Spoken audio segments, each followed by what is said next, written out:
to my channel. I'm Doris. I'm here to share with you about my market update. The signal effect of a record contraction in the US M2 money supply. The latest data from the Federal Reserve showed the US M2 money supply to $20.7 trillion in March, down 4.05% from a year earlier, the biggest year-on-year decline since the data first introduced in 1955 and the fourth straight month of contraction. As a rare monetary movement, M2 triggered a market association of whether the Fed's tightening of monetary policy could shift and whether deflation and recession could occur in the U.S.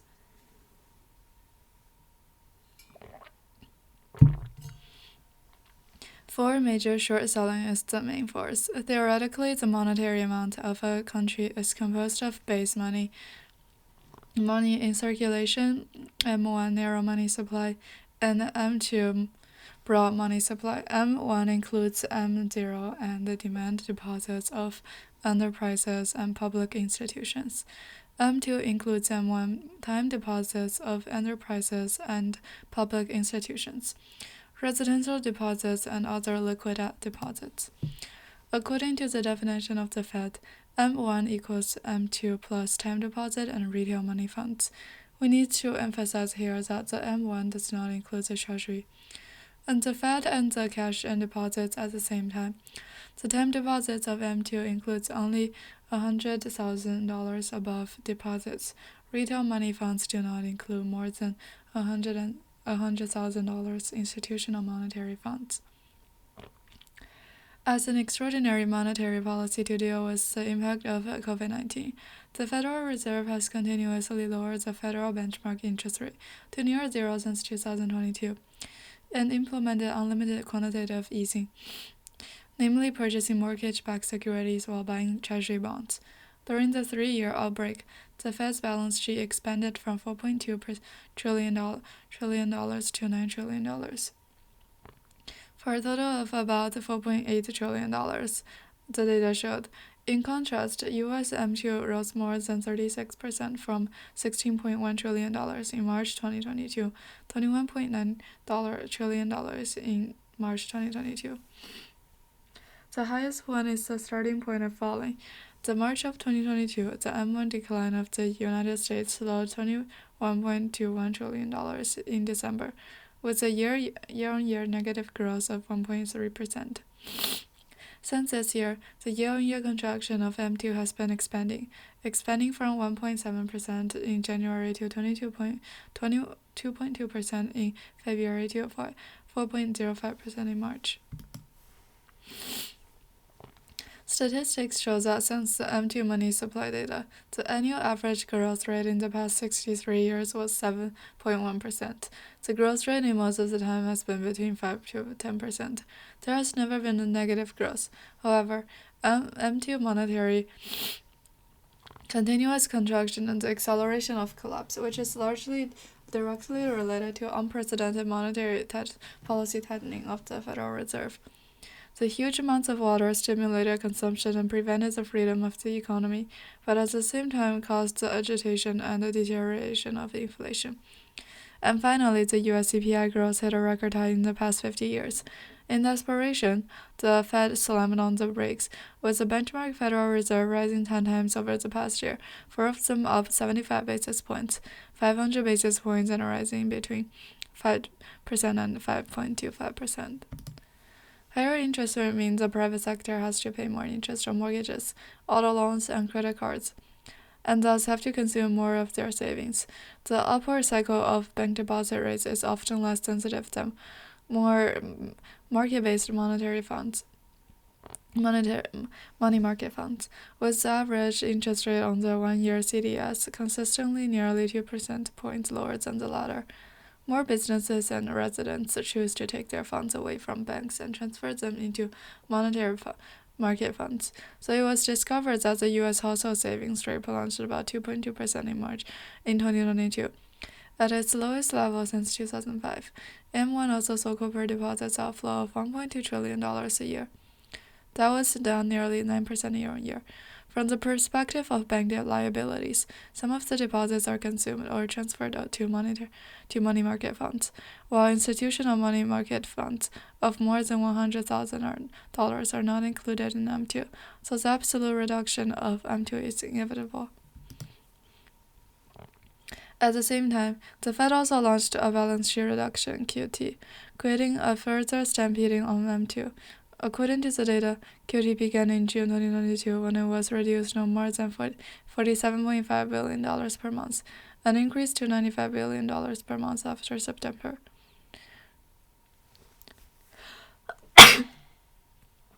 Including $60 billion in Treasury bonds and $35 billion in MBS.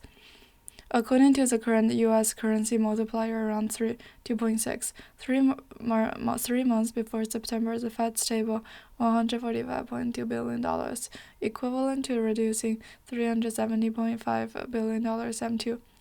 And from September last year to March, QT total of $665 billion, equivalent to reduce $1,725 billion M2. So, since the current table, M2 volume was compressed $1,874.2 billion. In addition to the sharp contraction of monetary policy on M2, the decline of the fiscal policy released by the U.S. government during the epidemic period also made the M2 to have to accept brutal slimming down the data display. The federal government's total debt has expanded from $26 trillion before the outbreak to $31.4 trillion now. And $2.3 trillion of the Fed's money used to buy Treasury bonds was distributed directly to ordinary households and businesses.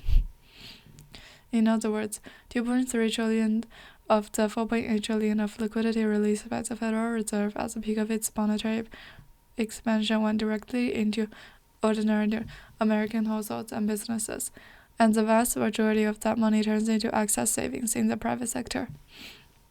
Net U.S. household savings then rose rapidly from $2.2 trillion before the outbreak to $5 trillion later. At one point, the household savings rate topped 30%. Of course, excess savings did not lie permanently in the bank, but quickly translated into consumer spending, pushing the U.S. consumption to rebound during the pandemic. By March 2021, total personal consumption in the U.S. has exceeded pre-pandemic levels. Since September in 2021, however, financial relief began to ripple. First cut in the enterprise employees' temporary unemployment cash subsidy plan, then canceled the food stamps program involving tens of millions of families, then stopped for the poor supplement nutrition assistance program, the cash scale of $1.87 trillion. And when these can control spending power is cut or take. In order to maintain normal spending, consumers can only turn to extract savings, eventually pressure on them too. If the convergence of monetary policy and fiscal policy has a gradual characteristic for the encroachment of M2, then banking crisis that has erupted since this year has shown the barbarism of biting hard in the face of M2. From SVB to Signature Bank to First Republic Bank, the run and bankruptcy of crisis and small medium-sized U.S. banks this year is still brewing, and 186 of them, of more than 4,000 banks in the U.S. may collapse like Silicon Valley Bank.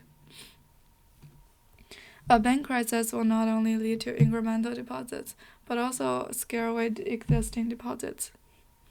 Statistics show that due to consumer concerns about bank liquidity, small banks deposited in March out of about $275 billion. Large bank deposits over the same period also out of $195 billion.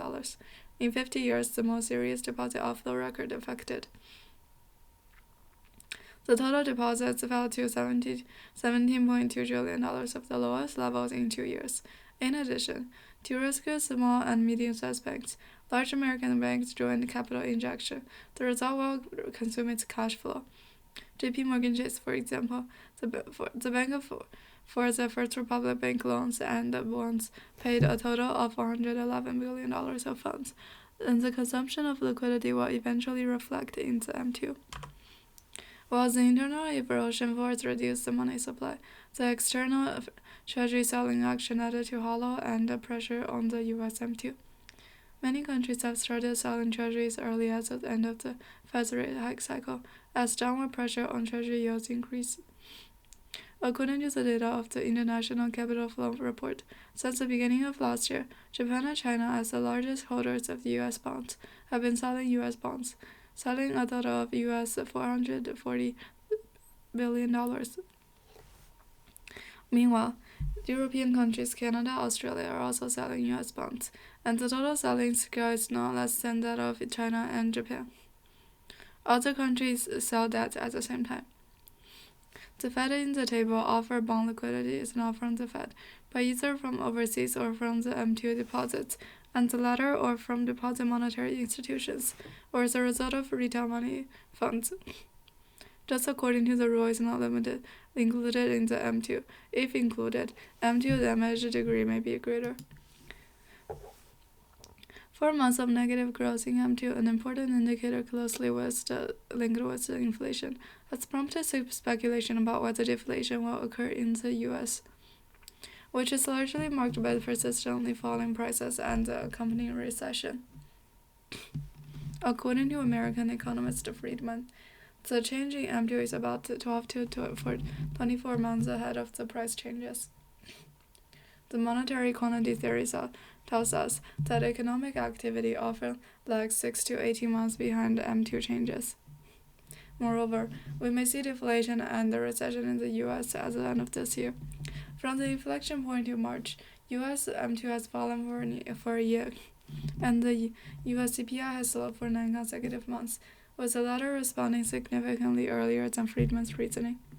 In terms of economic growth, the GDP growth of the U.S. in the first quarter of this year was 1.6%, down 2.1% year-on-year, down 1.3% from the previous quarter, slowing for the 3 consecutive quarters. Therefore, the change of both CPI and GDP overlap with the curve direction of M2.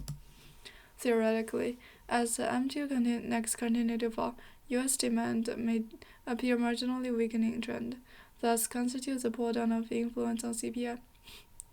At the same time, the CPI tail factors will rapidly downward this year, namely from the average of 4.5% in the first quarter drop sharply to the near 0.2% in the fourth quarter.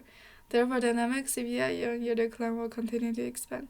Look at the economic growth. Treasury yield curve, the leading economic data of the U.S., has been inverted between 2-year and 10-year and 3-year and 10-year since July 2022.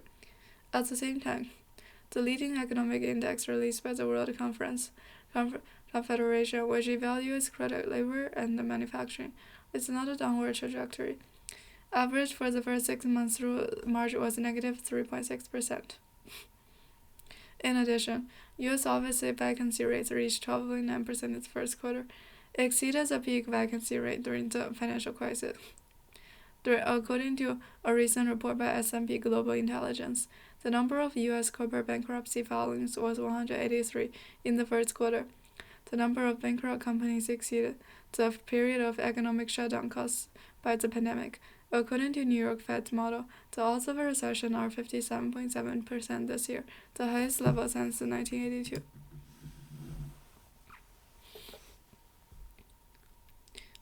Fed Chairman Colin Powell and Paul Krugman believe that M2 and the U.S. economy are actually less effective than before. Therefore, a simple casual connection of M2 with economic activity is not substantive. Withal, historical data show that you can refer to this U.S. M2 led U.S. economic growth more strongly before 2000, not significantly after 2000. The reason is the rapid expansion of the U.S. federal financial market over the past 30 years, leading to an increasing use of money outside commodity transactions. The rate of money in circulation has thus decreased.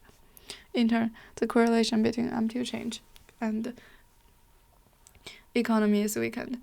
As for the relationship between M2 and price, according to the classical equation of the monetary theory, MV equals PQ, when the money circulation speed and the Commodity trading volume remain unchanged. The money supply M is proportional to the commodity price level P. The Fed to raise interest rates is bound to drag the currency circulation, but the table in turn makes currency circulation velocity upward tendency. Two kinds of power gain will objectively lead to currency velocity larger fluctuations. Therefore, M2 shrinking scenario, even inflation downward, was confirmed. But the amplitude is not simply proportional to M2. M2 downward does not necessarily cause price of squats. Indeed, the latest U.S. economic data will cover up the glimmer of deflation and recession. In March, the U.S. CPI rose 5% year-on-year, apparently still at a historic high, among which the core PCE price index, excluding food and energy, rose 4.9% month-on-month, indicating that inflation still has a strong stickiness. And in the face of such high CPI and PCE, there's a need of lack of confidence. In terms of economic sentiment indicators, U.S. durable goods orders rose 3.2% in March from the previous months, sharply reversing the months of decline. Meanwhile, the market manufacturing PMI hit a 6-month high in April, and the service sector PMI hit a 12-month high, indicator that the U.S. Fed to raise interest rates is bound to drag the currency circulation, but the table in turn makes circulation velocity upward tendency. That's all I have today. Thank you for listening. Don't forget to subscribe and like. See you next episode.